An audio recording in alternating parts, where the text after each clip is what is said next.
There are many options to configure the self-service layout, which is why it's important to have collected requirements first, so you know what you want to configure and how you want it presented to your end users. Give them lots of choices, or take a less is more approach. Let's review the tiles now.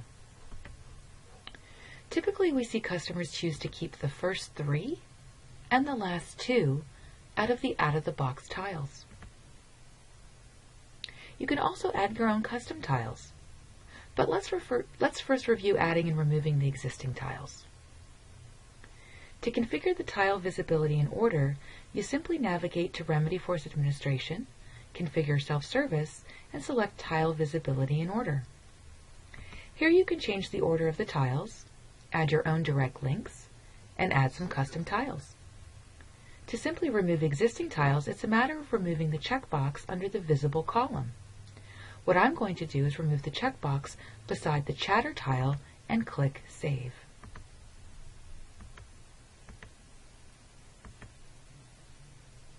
And here you can see that the Chatter tile is now not visible. Now let's take a look at adding a custom tile.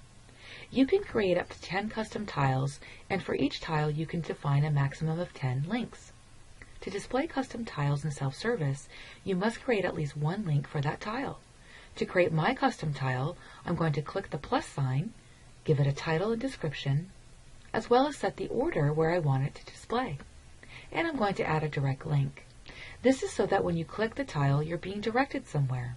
For example, you can create a custom tile that links to your web-based application for resetting passwords. Also, if you support multiple vendors, for example, travel-related activities, you can create a travel tile and add links to the websites of all the vendors, for example. Simply click the plus sign and enter a URL for the direction and the description, and then click Save. And now I can see my new custom tile, and when I click on it, it brings me to the URL, in this case, BMC Remedyforce Communities. Now let's talk a little bit about personalizing those tiles. A good first step before you begin to change the text on the self-service tile is to create yourself a view to make it very easy to get to all the self-service labels. Navigate to Setup, Create Labels, and enter your filter criteria to view anything containing self-service and save it.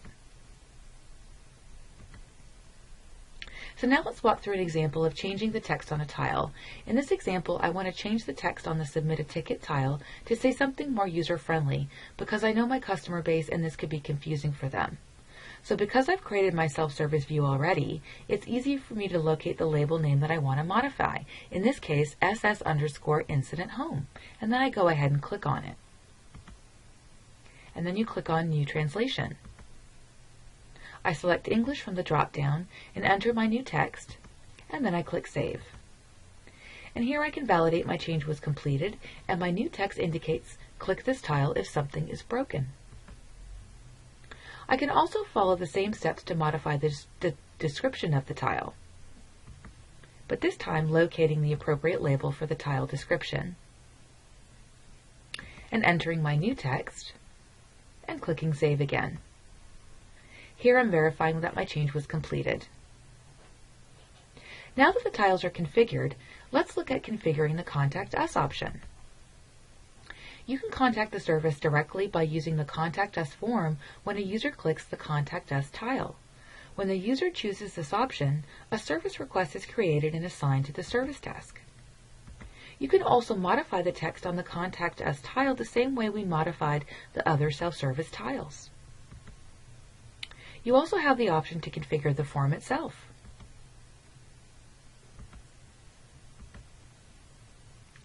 And when the user selects View Tickets and Requests tile, they will see their list of incidents and requests they opened here.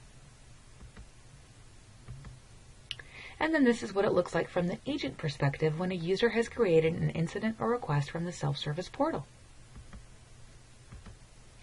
Now that we've created our tiles, all that's left to do is to configure the self-service content. In other words, what you're offering to your customers, and then we'll finish up with some other general self-service configurations.